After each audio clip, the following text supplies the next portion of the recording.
Secunderabad parliament ఎన్నికల ప్రచార సభ వెలవెలబోయింది. అంటే సభకు జనాలు రాకపోవడం వల్ల ముఖ్యమంత్రి గారే సభను రద్దు చేసుకుని ఇంటికి వెళ్ళిపోయిందంటే టీఆర్ఎస్ పార్టీ పరిస్థితి ఈ ప్రాంతంలో ఏ విధంగా ఉందో అర్థం చేసుకోవచ్చు. సభ రద్దయింది, సభకు వారు పోలేదంటే చంద్రశేఖరరావు గారు మొదటి విడతగా ఈ 3 పార్లమెంట్ సీట్లు వదులుకున్నట్టే. ప్రత్యక్షంగా కేసీఆర్ గారు ఈ 3 నియోజకవర్గాలలో ఓటమిని ఒప్పుకున్నట్టే.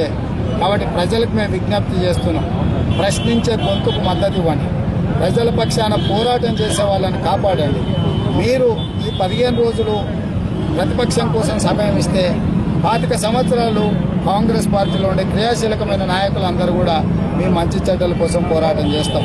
నా వరకు చిత్తశుద్ధితో నిక్కచ్చిగా నిటారుగా నిలబడి నీతితో నిజాయితీతో ఈ ప్రాంత సమస్యల మీద పోరాటం చేసి ఈ సమస్యల పరిష్కారానికి దారి చూపిస్తా ఈ మల్కాజ్గిరి నియోజకవర్గ ప్రజలందరికీ విజ్ఞప్తి చేస్తున్నాం.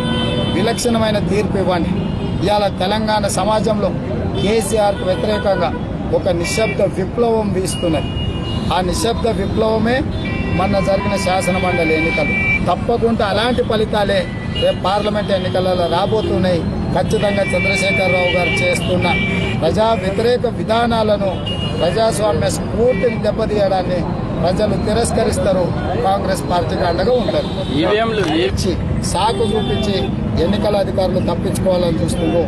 5 సంవత్సరాలు రాష్ట్రాన్ని దేశాన్ని పాలించే ఏర్పడబోయే ప్రభుత్వాలు 1-2 రోజులు లెక్కలు పెట్టడానికి సమయం ఇచ్చిన తప్పు లేదు. ఇట్లాంటి వితండవాదాలు చేయొద్దు.